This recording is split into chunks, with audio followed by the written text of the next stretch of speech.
अस्सलाम वालेकुम नाजरीन, आप देख रहे हैं स्टेट क्राफ्ट और मैं हूं सैयद मुजम्मिल शाह। पाकिस्तान तहरीक इंसाफ जो कि बाद में सुन्नी इत्तेहाद काउंसिल में जम हुई जब उनसे इलेक्टोरल सिंबल लिया गया, तो उसके बाद स्पेशल सीट्स का जो मुकदमा था वो भी इलेक्शन कमीशन में उनके हक में नहीं गया। एक तरफ वो रिगिंग के क्लेम्स भी करते हैं और आज इस सब के दरमियान इलेक्शन कमीशन की तरफ से फॉर्म 45, 47 और दीगर फॉर्म्स जो इलेक्शन की एक्टिविटीज़ के रिजल्ट से मुतल्लिक हैं उनको डिस्प्ले किया गया। पार्टी पोजीशन के हवाले से चीज़ें अपनी वेबसाइट पे अपलोड की गई, लेकिन तहरीक इंसाफ का और जो सुन्नी इत्तेहाद काउंसिल के उनके पार्लिमानी मेंबरान हैं उनका क्लेम यही है कि लेजिटिमेट गवर्नमेंट है और अब भी वो रिगिंग के ख़िलाफ़ इस आने वाले वीकेंड पर इतवार को एहतजाज करने का प्लान भी करते हैं। दूसरी तरफ अगर देखा जाए तो सदारती इंतखाबात से पहले पार्लिमान के अंदर जो पॉलिटिक्स है उसमें भी एक पोलराइजेशन का माहौल कंसिस्टेंटली देखने को मिल रहा है। इस सारी सूरत हाल में जो इकनॉमिक चैलेंजेस हैं पाकिस्तान के वो भी गंभीर होते जा रहे हैं, लेकिन अब कंसेंसस कैसे डेवलप होगा और इंतखाबी धांधली के हवाले से ये इल्ज़ामात जो सुन्नी इत्तेहाद काउंसिल के हवाले से लगाए जा रहे हैं, इसको ये गवर्नमेंट कैसे एड्रेस करती है, it stage a big challenge.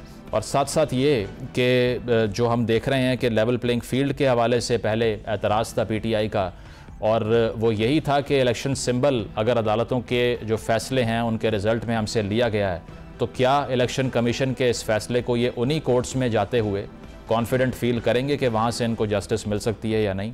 इसी हवाले से हम बात करते हैं। हमारे साथ अहमद अवैस साहब मौजूद हैं, तहरीक इंसाफ के रहनुमा हैं। इसके अलावा बिलाल कियानी साहब हमें ज्वाइन कर रहे हैं, नून लीग के रहनुमा हैं, और शर्मिला फ़ारूकी साहिबा पीपल्स पार्टी से हमारे साथ मौजूद हैं। आप सभी का बहुत शुक्रिया। बिलाल साहब, आपसे आगाज़ करना चाहूँगा। सबसे पहले तो एक पर्सनल सवाल कर लेते हैं। वज़ीर मुमलिकत के लिए आपका नाम सामने आ रहा है। जी, बिस्मिल्लाहिर्रहमानिर्रहीम। मुजम्मिल साहब, बहुत शुक्रिया जी अपने शो में दावत देने का। देखिए, मेरे इल्म में तो जी हकीकत है कोई ऐसी बात नहीं है जी, और मैं इसलिए किसी पोजीशन में ना कुछ कंफर्म करने की हूँ ना डिनाई करने की हूँ, क्योंकि ये फैसले गवर्नमेंट फॉर्मेशन के हवाले से लीडरशिप के ही हैं। शहबाज शरीफ साहब प्राइम मिनिस्टर हैं, नवाज शरीफ साहब हमारे कायद हैं, तो वो दोनों ही फैसले करेंगे जी वफाकी हुकूमत के हवाले से, और वो दोनों ही मरियम नवाज साहबा के साथ फैसले करेंगे जी पंजाब हुकूमत के हवाले से। सही। बिलाल साहब, ये मुझे बताइए कि जिस तरह से हमने देखा शहबाज शरीफ साहब ने जब तकरीर की पार्लियामान में, जब उनको वज़ीर आज़म का वोट मिला, उन्होंने मफाहमत की पॉलिटिक्स की बात की, दावत दी तहरीक इंसाफ को कि हमारे साथ मिल के चलें, लेकिन PTI ये कहती है कि एक तरफ गिरफ्तारियाँ होती हैं, एक तरफ हमारे एक्स चेयरमैन जेल में है, दूसरी तरफ आप मफाहमत की बात कर रहे हैं। आप खुद सीरियस नहीं हैं मफाहमत के लिए? जी मुजम्मिल साहब, देखिए, ये बदकिस्मती से इस जमात का एक रवैया है। शहबाज शरीफ साहब ने हमेशा की तरह एक जमहूरी जमात का सबूत देते हुए PMLN की तरफ से ये फिर से ये पेशकश की है, मगर आप पिछले 10-12 साल में देख लें तो पहले 2013 से 18 की हमारी हुकूमत देख लें तो तब भी PTI बाहर धरने कर रही थी, पार्लियामान की दीवारों पर शलवारें टांग रही थी, सुप्रीम कोर्ट की दीवारों पर शलवारें टांग रही थी, और उस वक्त भी इस सब के बावजूद इलेक्शंस एक्ट की जब, या इलेक्शंस एक्ट की उस एक्ट है उस टाइम पे जब उसकी फॉर्मुलेशन हो रही थी एक पार्लियामेंट्री कमेटी में, तो तब भी हमने PTI को साथ शामिल किया हुआ था। और उसके बाद आपने देखा कि फिर से हमारी इस कोalition गवर्नमेंट में भी बार बार पेशकश हुई। शहबाज शरीफ साहब ने तब भी प्राइम मिनिस्टर बनने के बाद पहले हाथ आगे बढ़ाया, मगर उन्होंने फिर से हाथ जुटलाया। उससे पहले 4 साल जो इमरान खान साहब की हुकूमत रही, उसमें आपको याद होगा कि वो कहते थे मैं लीडर ऑफ ऑपोजिशन के साथ बैठने को तैयार नहीं हूं। बालाकोट जैसे हादसे के बाद भी वो एक पार्लियामेंट्री जब कट हुआ था जिसमें आर्मी चीफ भी मौजूद थे, वो तब नहीं बैठे थे। तो उनकी बेतहाशा मिसालें हैं। ये एक आमरीत की सोच की, ऑटोक्रेटिक सोच की एक जमात है जी, मगर इसके बावजूद क्योंकि पार्लियामान में ये हैं, हमारी तरफ से कोशिश रहनी चाहिए और रहेगी स्पीकर साहब की तरफ से भी कि हम पूरे हाउस को और ये मुल्क को ये साबित करें, अवाम को और वोटर्स को ये साबित करें कि ये पार्लियामान, ये नेशनल असेंबली एक ऐसा फोरम है जहां पे उनके इश्यूज डिस्कस होते हैं, जहां पे मुख्तलिफ पॉइंट ऑफ व्यूज आते हैं, जहां पे उनके मसाइल के हल के लिए सारे नुकात डिस्कस भी किए जाते हैं, और आगे कोई नतीजे की तरफ भी ये हाउस मुल्क के मामलात पे लेके जा सकता है, जहां पे कोई ऐसी लेजिस्लेशन होती है जिससे उनके मसाइल हल होते हैं, जहां पे हमारे मुल्क के हर कोने से हमारे पाकिस्तानी भाइयों और बहनों के जो मसाइल हैं और उनको अपनी रिप्रेजेंटेशन होते हुए नजर आनी चाहिए, चाहे वो मुल्क के जिस भी हिस्से से ताल्लुक रखते हों, चाहे वो जिस भी जेंडर से या किसी भी कोई भी जुबान बोलते हों। तो देखिए, ये अब हमें साबित करना होगा। इसके लिए हमें इनके साथ भी चलना पड़े तो हम चलेंगे, मगर मैं साथ ये भी जी जरूर as a member of the house भी कहना चाहूंगा, as a member of my party, as a worker of my party भी कहना चाहूंगा कि मेरे ख्याल से बदकिस्मती से जो इनके ये जवाबात या इस तरह की बातें आई हैं ना जी कि हम ये हाउस चलने नहीं देंगे, हम ये हुकूमत चलने नहीं देंगे, तो ये भी गलत फहमी हमें साथ साथ दूर करनी होगी कि मफाहमत की और मुल्क को और हाउस को कंस्ट्रक्टिव तरीके से साथ ले जाने की जरूर कोशिश रहेगी और जितना जरूरत है उससे ज्यादा आगे तक जाएंगे।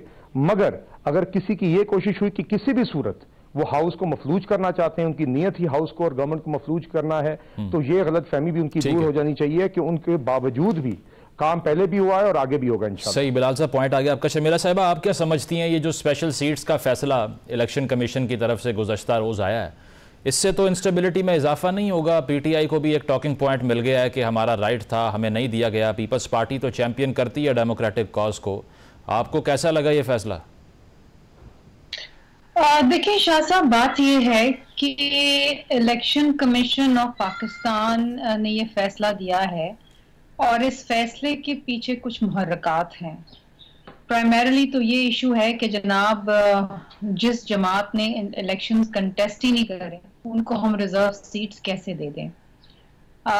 जो भी फैसला आया है मैं समझती हूँ आईन और कानून के मुताबिक आया। अगर इलेक्शन कमीशन ऑफ पाकिस्तान ने किया वी हैव टू। अब अगर इस फैसले से इनको इख्तलाफ है तो इनके पास ट्रिब्यूनल और फिर मुताल्लिका अदालतें जो हैं वो फोरम है जहां पर ये अपना मुकदमा लड़ सकते हैं।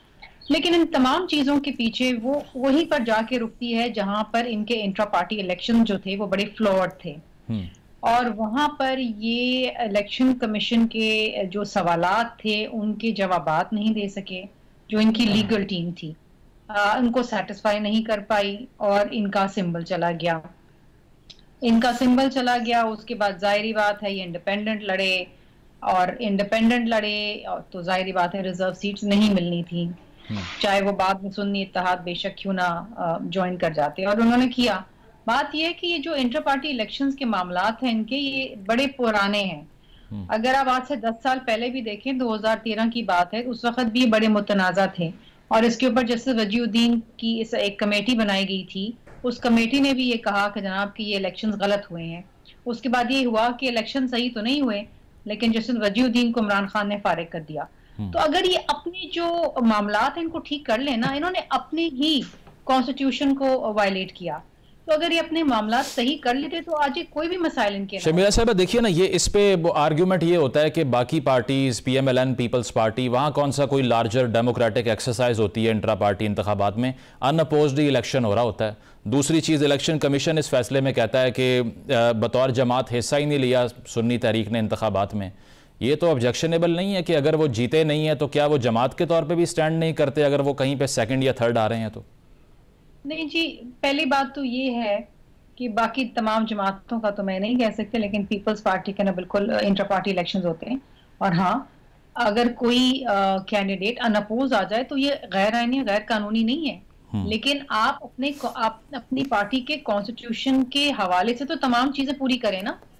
इन्होंने तो अपने ही कॉन्स्टिट्यूशन को वायलेट किया है और ये इलेक्शन कमीशन को सेटिस्फाई नहीं कर सके। उनके कोई 80 सवाल थे जिनके जवाबात ये नहीं दे पाए।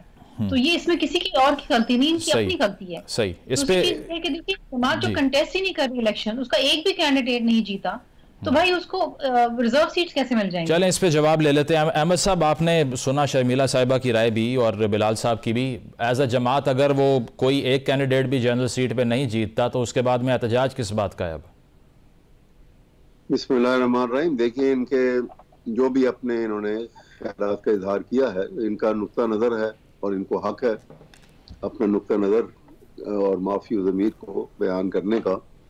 लेकिन इसमें कानून वाली बात कोई नहीं है। कॉन्स्टिट्यूशन राइट है ये जो पॉलिटिकल पार्टी को प्रोपोर्शनेटली ये कॉन्स्टिट्यूशन ये राइट देता है और जो राइट कॉन्स्टिट्यूशन देता है एस्टेब्लिश करता है उसको प्रोसीजरल लॉ जो है ना, जो लेजिस्लेशन करके एक प्रोसीजर बनाते हैं उसके साथ उसको नॉकआउट नहीं किया जा सकता। यहाँ पे तो सूरत हाल ये है कि एक एक्स्ट्रा ऑर्डनरी सिचुएशन क्रिएट की गई हर तरह से पार्टी को तोड़ने की, उसको बिखेर दिया, उसको इलेक्शन सिंबल नहीं दिया, टोटल जो है कानून जो है उसको वॉयलेट किया उन्होंने, आइन थ्रू आउट पिछले 1-1.5 साल से आइन की हैसियत नहीं थी को पाकिस्तान में। जो कुछ हुआ है वो सारी दुनिया ने देखा है, पाकिस्तान के हर शहरी ने देखा है कि असम्बली के अंदर, नेशनल असम्बली में किस अंदाज में आइन की गुफ्तगू होती थी और किस अंदाज में जजिस के मुतालिक वहां पे बातचीत होती थी और क्या जुबान इस्तेमाल की जाती थी।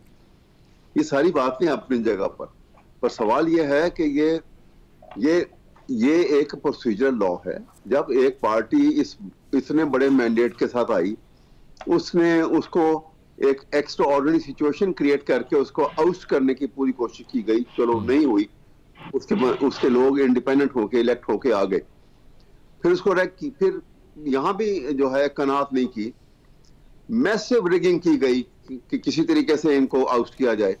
वो रिगिंग को भी सरवाइव कर गए और फिर अगर जो 30, 40, 50 सीटें जो हैं वो रिगिंग का जो है वो वजह से लूज हुई हैं, तो एक स्टोलन मैंडेट के ऊपर हुकूमत बना के इस किस्म की बातें करते हैं। क्या अखलाकी जवाब है इनके पास, और क्या कानूनी जवाब है, और क्या आईनी जवाब है? सवाल यह है कि ये सीटें जो है उनका हक है। ये प्रोसीजर लॉ से आप उनको नॉकआउट नहीं कर सकते हैं। ये एक बिल्कुल एक इलेक्शन कमीशन जो है वो तो एक बी टीम बना हुआ है शुरू जो जिस अंदाज में वो अदालत के अंदर भी और सुप्रीम कोर्ट में भी। अहमद साहब, ये प्रोसीजरल लॉ तो आप कह रहे हैं, वो इलेक्शन कमीशन ने तो लिखा है फैसले में कि आइन का आर्टिकल 51 भी है जो ये कहता है कि अगर जमात के तौर पे आपकी नुमाइंदगी पार्लियामान में नहीं मौजूद तो फिर तो स्पेशल सीट्स की उसमें बात ही नहीं है, वो सिर्फ जिसकी पार्लियामान में नुमाइंदगी मौजूद है उसके लिए है। नुमाइंदगी तो यूं माना कि वो जब उन्होंने एक इत्तेहाद करके एक पार्टी आ गई तो पार्लियामान में उसकी नुमाइंदगी तो हो गई। अब उसके बाद ये है कि जी गुफ्ता करनी थी फलां जगह थी, ये यह एस्पेक्ट जो है ना ये सब्सटेंशियल नहीं। इसमें अहमद साहब देखें ना, 2017 का एक 2017 का जो इलेक्शन एक्ट है, अब 104 उसका सेक्शन ये कहता है कि जिस वक्त कागजात नामजदगी जमा हो रहे हैं उसी वक्त आपने लिस्ट फराहम करनी है। वो तो नहीं की ना। मैं कह रहा हूँ ये प्रोसीजर है उसके मुतालिक। मैं यही अर्ज कर रहा हूँ कि ये बहुत सारी ऐसी मामलात जहाँ पे इन्होंने ये जब जिस वक्त इस पार्टी को किसी न किसी हीले बहाने से आपने तोड़-फोड़ किया और उनको नहीं आने दिया गया, उसके बाद ये वक्त था कि जहां पे सब्सटेंशियल जस्टिस की तरफ जाएंगे आप। ठीक, सब्सटेंशियल जस्टिस में देखा जाएगा कि उनको माइनर टेक्निकलिटीज को छोड़ेंगे और आप देखेंगे कि इंसाफ क्या कहता है। मतलब रिलीफ की एक्सपेक्टेशन थी आपकी। आपके तकाजे क्या हैं इंसाफ को? अब इसीलिए कहा जाता है कि आप इंसाफ को जो टेक्निकलिटीज के ऑल्टर पे नहीं चढ़ा के उसकी सैक्रिफाइस नहीं कर सकते हैं। सही। बिलाल साहब, आप क्या समझते हैं इस पे? ठीक है अहमद साहब, पॉइंट आ गया आपका। जी बिलाल साहब, आप इससे पहले भी जो बात कर रहे थे, अब मसला ये है कि पाकिस्तान के अंदर किसी सियासी जमात के खिलाफ जब फैसला आता है ना, तो जो उसको अपोज कर रही होती हैं वो सेलिब्रेट करती हैं, लेकिन कल को जाके उसी का शिकार हो जाती हैं। एक बार तबा सेनेट में आपसे भी निशान छीना गया, पीटीआई कह रही थी ठीक हुआ, अब आप कह रहे हैं ठीक हुआ, तो इलेक्शन कमीशन को डिफेंड क्यों करना है आपने? वो तो इंडिपेंडेंट एंटिटी है। ये देखिए, हमने डिफेंड तो नहीं करना, हमने कि डिफेंड इलेक्शन कमीशन, हम हमेशा ये कहते आए हैं मुख्तलिफ फैसलों के हवाले से कि इलेक्शन कमीशन का फैसला है और इलेक्शन कमीशन ही कॉन्स्टिट्यूशनल बॉडी है जिसका फैसला करेगी, और इलेक्शन कमीशन ने ही फैसला किया। और अगर आप उस फैसले से नहीं है मुतमईन तो यहाँ पे फोरम्स मौजूद हैं, आप सुपीरियर कोर्ट्स में जाके चैलेंज कर सकते हैं।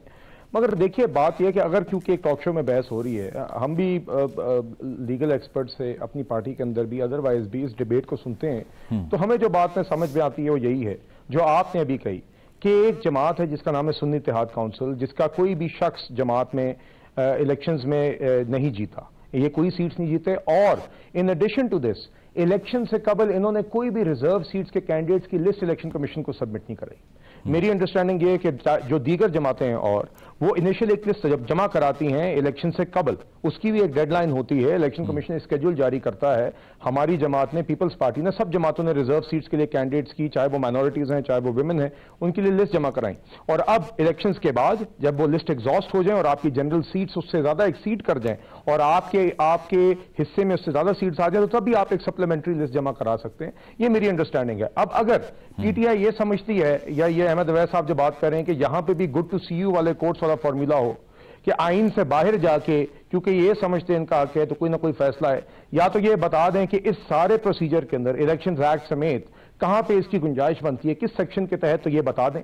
इनमें से कोई ये बात नहीं करता, इवन इनके लीगल लोग भी आके ये बात नहीं करते। बिलाल साहब, वो कह रहे हैं प्रोसीजरल है ना, आप अगर रिलीफ, आप अगर इस तरह का रिलीफ भी नहीं दे सकते, फिर वो तो ये कहते हैं सिंबल ले लिया, लेवल प्लेइंग फील्ड नहीं दी, अब स्पेशल सीट भी ले ली, वो भी आपके पास चली जाएंगी। देखिए शर्मिला साहिबा ने नहीं, देखिए हमने तो नहीं ली जी। देखिए शर्मिला साहिबा ने बात की, इनके इंफ्रा पार्टी इलेक्शंस के मसाइल बहुत पहले से चलते आ रहे हैं। ऊपर से फॉरेन फंडिंग के ऊपर एक तफसीली केस चला और इनकी प्रूवन फॉरेन फंडिंग है, ब्लैक एंड व्हाइट में है, जहां पे ट्रेल्स का इनका हिसाब नहीं है।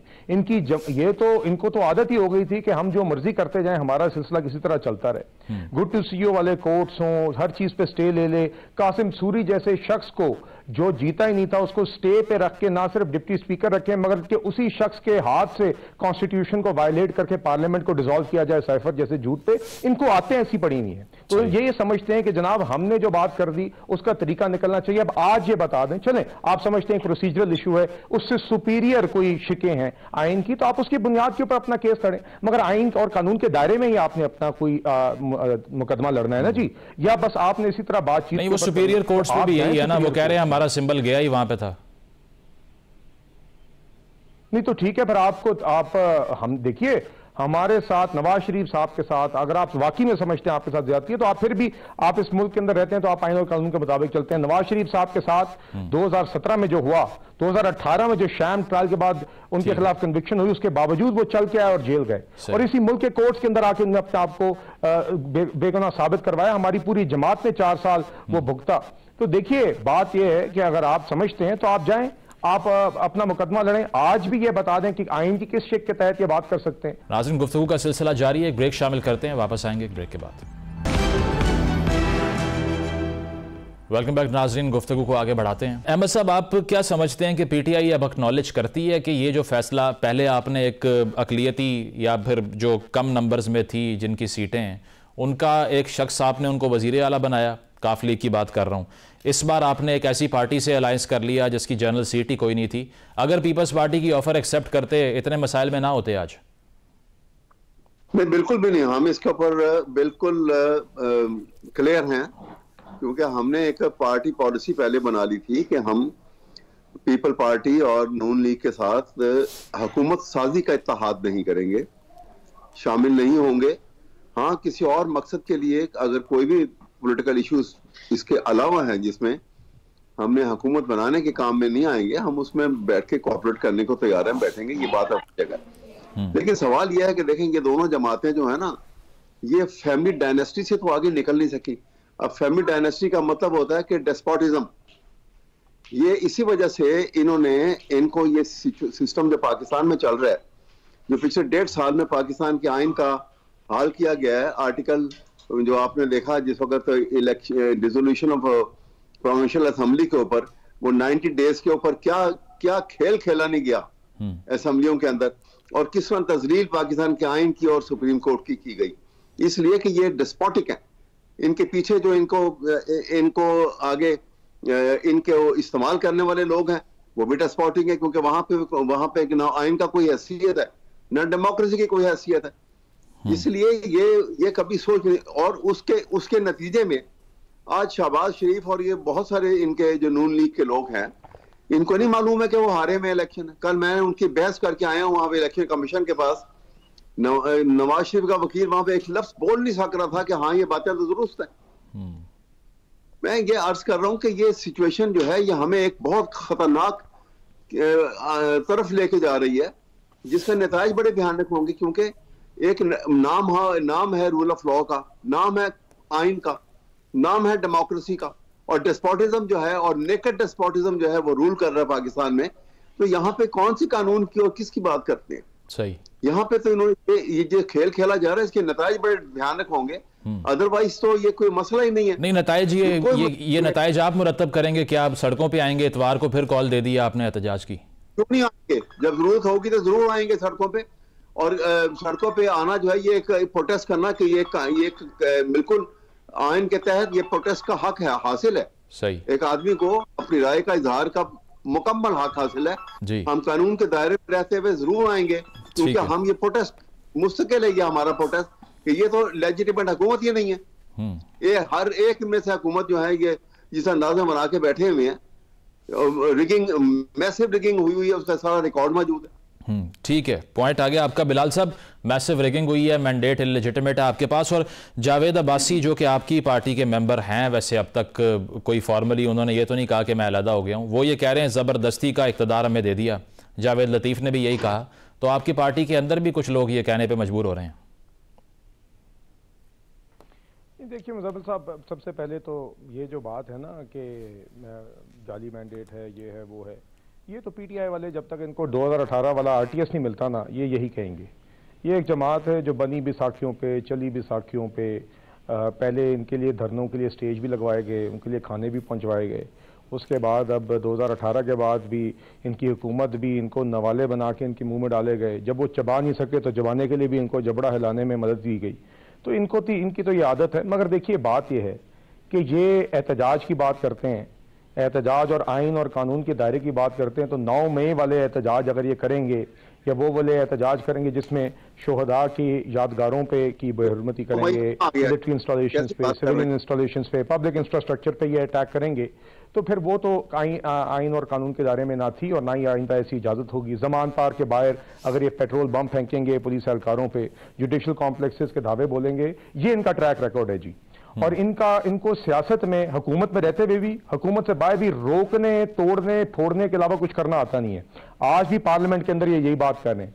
कल अली अमीन गंडापुर को आप मुझे बताएं, ये बात कर रहे थे कि जमात के मयार और क्राइटेरिया का, अली अमीन गंडापुर की क्या क्वालिफिकेशन है चीफ मिनिस्टर खैबर पख्तूनख्वा के लिए? उस शख्स की क्या क्वालिफिकेशन है आप मुझे बताएं। नेपोटिज्म की बात करते हैं, क्या है उस शख्स के पास? एक ब्लाइंड लॉयल्टी और हर उल्टा काम इमरान खान के लिए करने के अलावा उस बंदी की क्या क्वालिफिकेशन है? तो देखिए, इसलिए मैं इनसे यही गुजारिश करूंगा कि आपने अगर कंस्ट्रक्टिव कोई रोल अदा करना है आप करें, मगर उसके अलावा अगर आप नहीं करेंगे तो, और आपका ये ख्याल है कि आप सेंटर ऑफ अटेंशन रहेंगे और आपकी वजह से यहाँ पे निजाम रुक जाएगा, तो ये आपकी गलत फहमी है। ना पहले रुका था, ना आइंदा रुकेगा। इंशाल्लाह जो काम इस मुल्क में होने वाले हैं वो होंगे, आपके बावजूद होंगे। बिलाल साहब, पीपल्स पार्टी ने अगर विड्रॉ कर ली अपनी सपोर्ट, तो फिर वाकई शायद आपको जरूरत पड़ जाए कुछ ना कुछ कोऑपरेशन की। जी देखिए, बात यह है कि आज भी जब ये फैसला हुआ है इकट्ठे हुकूमत फॉर्म करने का, तो देखिए ये एक मुल्क की ज़रूरत को देख के ही हुआ है। हम भी ये जानते हैं कि आज ये हुकूमत कोई फूलों का ताज नहीं है, ये एक बड़ा कठिन चैलेंज है, मगर इस वक्त मुल्क की ये ज़रूरत है कि अब अगर अवाम ने एक मैंडेट फैसला किया है, जिस प्रोपोर्शन में भी जमातों को सीटें दी हैं, अब हमारी जिम्मेदारी है कि गवर्नमेंट फॉर्म करके उन मसाइल को एड्रेस करना शुरू करें जो ज़रूरत है, बजाय इसके कि हम गवर्नेंस को मजीद डिले करें। तो देखिए, पहले भी 16 माह के अंदर कोalition गवर्नमेंट थी, उस टाइम भी लोग कह रहे थे कि पार्लियामेंट्री टर्म के आखिरी 1.5 साल रह गए, मुल्क डिफॉल्ट की वर्ज पे, कोalition गवर्नमेंट चलती नहीं है, बेहतर हालात में नहीं चलती, मगर उस टाइम पे एक पॉलिटिकल मैच्योरिटी के साथ वो कोalition चली। हम इस दफा भी होपफुल हैं कि उसी पॉलिटिकल मैच्योरिटी के साथ एक मिनिमम कॉमन एजेंडा पे सही, मगर मुल्क के जो चैलेंजेस हैं, बिलखसूस जो मुआशी चैलेंजेस है, उसको एड्रेस करने के लिए हम साथ चलेंगे। हम उम्मीद करते हैं कि पीपल्स पार्टी इसमें एक मैच्योर पार्टनर की तरह एक किरदार। सही। शर्मिला साहिबा, ये 9 तारीख को अब सदारती इंतखाब होने जा रहा है, जरदारी साहब आपके कैंडिडेट हैं, और जो उनको अपोज कर रहे हैं, अगर उनके घर रेड हो गई तो फिर ये कंट्रोवर्शियल करने की कोशिश है, या आपको लगता है कि वाकई कोई एम्बेजलमेंट थी, कोई प्रॉपर्टी का इशू था जो पहले 4-5 साल तो इतना फोरफ्रंट पे नहीं आया महमूद खान साहब के अगेंस्ट? देखिए, उनके घर के ऊपर जो रेड हुई है उसके जो किस वजह से हुई है वो बलूचिस्तान गवर्नमेंट को उसकी तहकीकात करनी चाहिए, because this is again a serious matter. और बिलखुसूस इस वक्त पे जब उनको एक प्रेसिडेंशियल कैंडिडेट नॉमिनेट किया गया है, तो इस बात ने ज्यादा तूल पकड़ लिया है। कहीं पर भी किसी के पास भी कोई एक्सेस ऑफ लॉ नहीं होनी चाहिए, किसी के राइट्स मजरू नहीं होने चाहिए, चाहे वो अचकजई साहब हो, चाहे वो कोई भी, चाहे कोई आम आदमी क्यों ना हो। सो इसके ऊपर तो मैं समझती हूँ कि हमने तो सबने इसको कौमी असेंबली में बिल्कुल कंडेम किया, और बलूचिस्तान गवर्नमेंट को उस पर नोटिस लेना चाहिए और उसको देखना चाहिए कि क्यों हुआ है। अगर तो कोई चीज कानून और आइन के मुताबिक है, कोई मुकदमा है, वो अलग बात है, then they have to follow the legal process, but otherwise तो मैं समझती हूँ कि होना नहीं चाहिए। और नंबर पूरा है आपके पास? जी अल्हम्दुलिल्लाह। तो इसमें अब जो ये भी कहा जा रहा था जरदारी साहब के हवाले से भी कि एक तो कोई और प्रेशर भी था आपके ऊपर के चेयरमैन सेनेट के लिए कोई नाम जो है वो जो आपने दे दिया गिलानी साहब का गालिबन, अब इसके अलावा भी किसी नाम पर गौर हुआ था? जी मेरा ख्याल है डिलिब्रेशन तो बिल्कुल हुई होंगी, और डिलिब्रेशन जब होती हैं तो सीसी भी बैठती है, दीगर लोग भी बैठते हैं, फिर उसके बाद टॉप लीडरशिप बैठती है और फिर इस बात का फैसला किया जाता है। आई थिंक गिलानी साहब is a very very good choice, because prime minister रह चुके हैं, मुल्क के स्पीकर रह चुके हैं, एंड बहैसियत स्पीकर और prime minister he was liked by all the parties. और मैं समझती हूँ एज चेयरमैन सेनेट भी आई थिंक वो एक बहुत अच्छा एक कलीदी किरदार अदा करेंगे हाउस को इकट्ठा रखने में। सही, ठीक है। अहमद साहब आपकी तरफ आता हूँ। ये जो महमूद खान साहब के हवाले से बात की जा रही है, अब तनकीद यही है कि एक दौर था कंटेनर पे खड़े होकर नकल तक उतार चुके हैं उनकी, इसके अलावा मौलाना साहब को भी जिन अलकाबाद से नवाजते थे, तो इतना कॉम्प्रोमाइज़ क्यों करना पड़ गया? अगर आपने दो बड़ी पार्टीज़ को रिजेक्ट कर दिया, इनको भी कर देते बयानिए के ऊपर, आइडियोलॉजी के ऊपर, तो ये भी कॉम्प्रोमाइज़ ही है ना। फ़र्क क्या है फिर? नहीं, कॉम्प्रोमाइज़ नहीं। देखें आप, कभी दुनिया में डायनामिक्स जो है ना वो चेंज सरवाइव करती है, इसलिए ये जरूरी नहीं है कि इंसान ने अगर एक मौके के ऊपर कोई एक बात कह दी तो वो सारी जिंदगी वहां ही खड़ा रहेगा। इंप्रूव करता है इंसान अपने आप को, अगर एक जगह पे की और नहीं की। और वैसे मैं तो ये पर्सनली मेरी अपनी फीलिंग ये है कि पाकिस्तान का सबसे रिसोर्सेज के लिहाज से तो बहुत अहम है, लेकिन सबसे छोटा सूबा है आबादी के लिहाज से। इसलिए जरदारी साहब, मैं with all honour to him, वो एक दफा प्रेसिडेंट रह चुके हैं, उनको सबको बल्कि ये चाहिए था कि irrespective of across the party line, अगर अचकजई साहब जो हैं ये सुबह बलूचिस्तान से हैं, इनको चाहिए तो ये था कि उनको प्रेसिडेंट के लिए मुंतखब किया जाता और सब मिलकर यूनानिमसली इनको बना भी देते। बहरहाल ये पॉलिटिक्स है, ये मैं कोई इम्पोजिंग बात नहीं कर रहा हूँ, मैं अपनी सजेशन दे रहा हूँ। और इसलिए उनको खुले दिल से इसको एक्सेप्ट भी, जो अगर वो कंटेस्ट कर रहे हैं तो ठीक है कर रहे हैं, लेकिन ये हमले करने और उनको प्रेशराइज करना, और वो क्योंकि वहां पे हुकूमत भी पीपल पार्टी की है, ये बड़ी एहतियात करनी चाहिए इन बातों से। ठीक है, ठीक है, बहुत बहुत शुक्रिया। अहमद अवैस साहब हमारे साथ मौजूद थे, शर्मिला फारूकी साहिबा मौजूद थी, बिलाल कियानी साहब मौजूद थे। और लगता यही है कि मुस्लिम लीग नवाज़ पीपल्स पार्टी के साथ जो अलायंस है, इसमें कॉन्फिडेंट इतना फील कर रही है कि अगर स्पेशल सीट्स के हवाले से फ़ैसला भी पीटीआई के अगेंस्ट आ चुका है, तो इस पर कोई डेलिब्रेशन करना या कॉपरेट करने की फ़िल वक्त वो इंटेंशन दिखाई नहीं दे रही। और जो बात की जा रही है कि इकनॉमिक इशूज़ पाकिस्तान के कितने संगीन होते जा रहे हैं, इसको वो कैसे हल करेंगे, बिलखसूस शहबाज शरीफ साहब इस पर क्या कर सकते हैं, इसको हम डिस्कस करेंगे after the break. Welcome back नाजरीन। शहबाज शरीफ साहब की हुकूमत को सबसे बड़ा चैलेंज यकीनी तौर पे मुआशी चैलेंज होगा, और इसी हवाले से अब कहा जा रहा है कि कर्ज प्रोग्राम के लिए IMF से फौरी रुजू करने का प्लान तरतीब दिया जा रहा है। इस हवाले से मुआशी सूरत हाल पर इजलास भी हुआ, और साथ साथ ये भी बताया जा रहा है कि जो सरकारी मुलाजमीन होंगे नए, उनको रिटायरमेंट के बाद सरकारी ख़जाने से पेंशन जो है वो ना देने की तजवीज़ भी ज़ेर गौर है। अब इस पर ख़ासा बड़ा रिस्पांस भी पाकिस्तान में आ सकता है, लेकिन इस चैलेंज को वो कैसे डील करेंगे, इस पर गुफ्तगू करते हैं। खुर्रम हुसैन साहब इकनॉमिक हिस्टोरियन हैं, तजिया निगार हैं, हमारे साथ मौजूद हैं। बहुत शुक्रिया खुर्रम साहब आपके वक्त का। आप बताइएगा कि सबसे पहले तो आपने बड़ा हार्ड हिटिंग एक पीस भी लिखा डॉन में, और आपने कहा कि सबसे बड़ी गलती ये होगी कि अगर इसहाकडार साहब को वो वापस ले आए शहबाज शरीफ साहब। तो लग रहा है कि अब आपकी बात सुन ली है उन्होंने।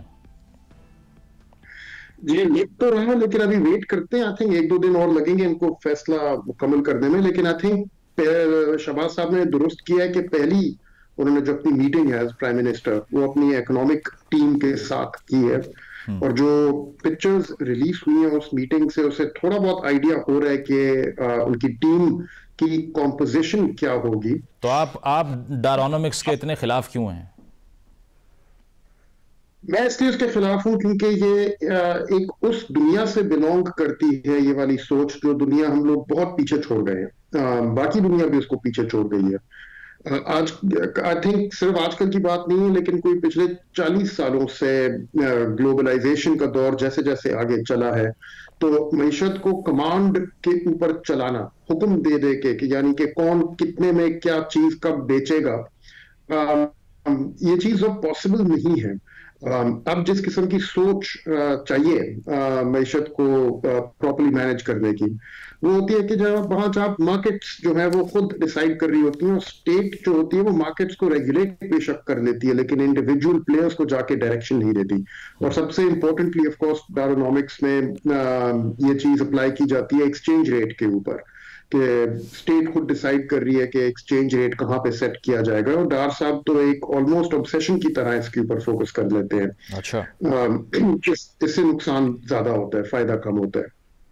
और इसके अलावा 1950 से हम शुरू होते हैं, 58 में अयूब खान साहब भी उसके बाद जाते हैं। अब तक तकरीबन 23 से 24 बार IMF में हम जा चुके हैं।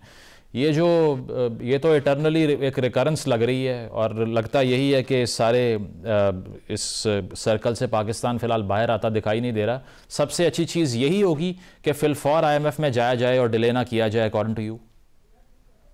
तो जरूरी ये है, अच्छा आई डोंट नो, लेकिन इसके बगैर गुजारा नहीं है पाकिस्तान का। अगर IMF प्रोग्राम में डिले हो गया किसी ना किसी वजह से, तो मुज़म्मिल इंटायरली पॉसिबल है कि जून या जुलाई के महीने तक पहुंच के हम दोबारा से उस मौजू पे खड़े होंगे जहां पे हम लोग पिछले जून में खड़े थे, और या जून 2022 में, जहां पे लग बिल्कुल ये रहा था कि बस अब एनी डे मुल्क में डिफॉल्ट होने वाला है। आई थिंक उस सिचुएशन को अवर्ट करने के लिए, उसको रोकने के लिए जरूरी है कि लॉन्ग टर्म IMF प्रोग्राम दोबारा एंटर किया जाए। और अब डिपेंड करता है कि उसकी इम्प्लीमेंटेशन कैसे की जाती है। अगर सही फैसले किए जाए उसके दौरान, तो देन इट्स पॉसिबल कि हम लोग ये साइकिल तोड़ सकेंगे। लेकिन अगर गलत फैसले कर दिए और इकोनॉमी को दोबारा से पंप करके आर्टिफिशियल जरिए से ग्रोथ की तरफ लेके जाने की कोशिश की गई, तो yes we will be back at the edge of default one more time. तो हम तो अभी 6 से 8 अरब डॉलर एक्सपेक्ट कर रहे हैं, तो आपको लगता है कि ये फेयर और रैशनल एक्सपेक्टेशन है, और is it too much to ask for? नहीं, it's not too much to ask for. I think normal would be about $6 billion. ये पॉसिबल है कि ये गवर्नमेंट थोड़ा जोर लगा के उसको ऑगमेंट करवा ले, लेकिन इन प्रोग्राम्स में अमाउंट जो है वो इतना इम्पोर्टेंट नहीं होता।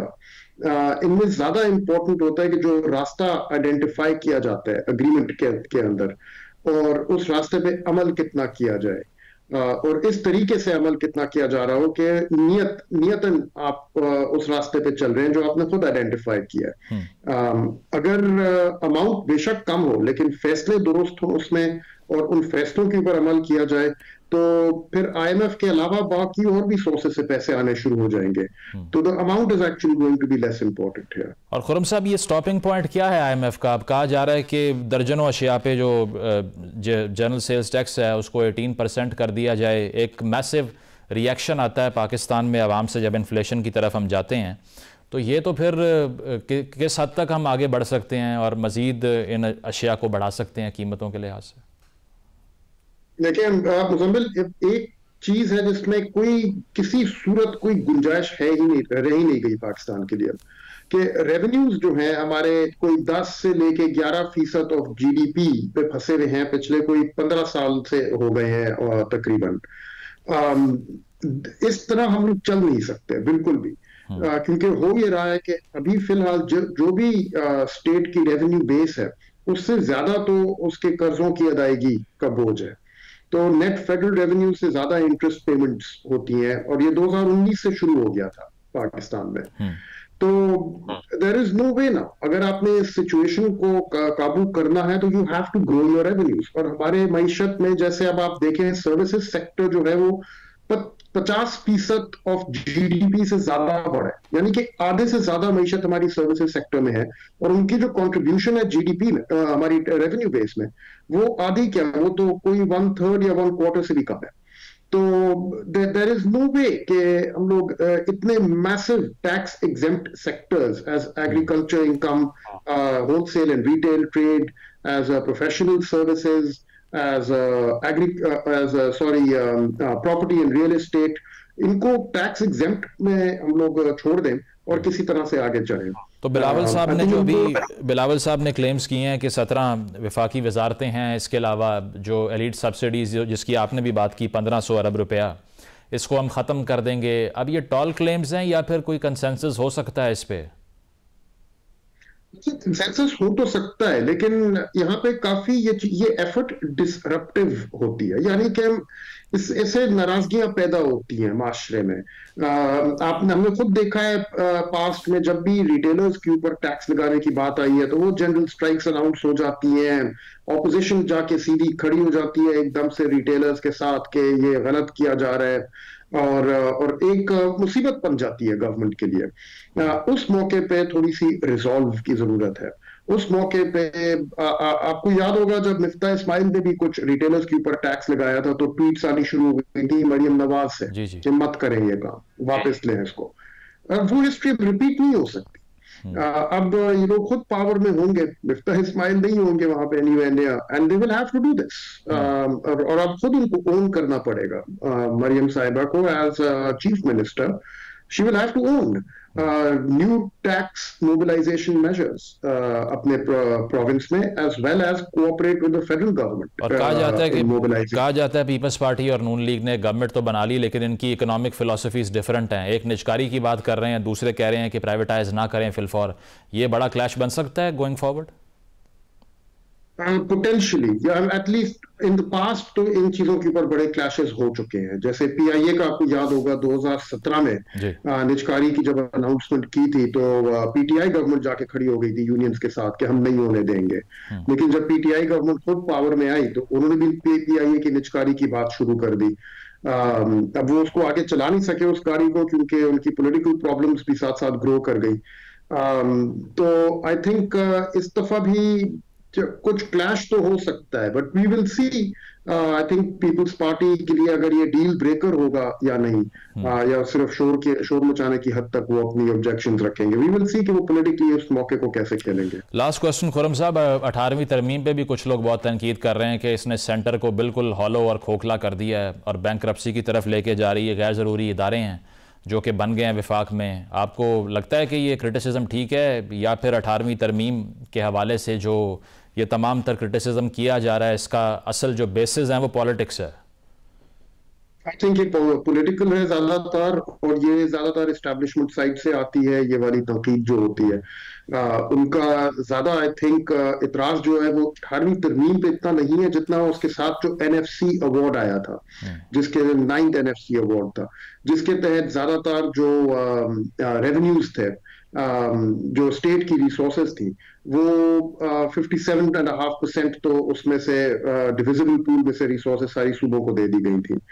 ये बात दुरुस्त है कि उसकी वजह से फेडरल गवर्नमेंट में कोई इतनी ज्यादा रिसोर्सेज रह नहीं गई, लेकिन फेडरल गवर्नमेंट को भी फिर साथ साथ अपनी बेल्ट टाइटन करना चाहिए और साथ साथ रिस्पॉन्सिबिलिटीज भी आगे सूबों को दे।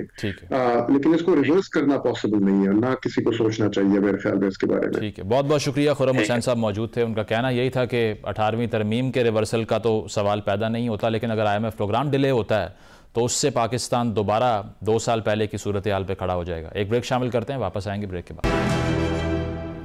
प्रोग्राम आपने मुलाहिज़ा किया, अपना फीडबैक ज़रूर दीजिएगा। इजाज़त दीजिए, अल्लाह हाफ़िज़।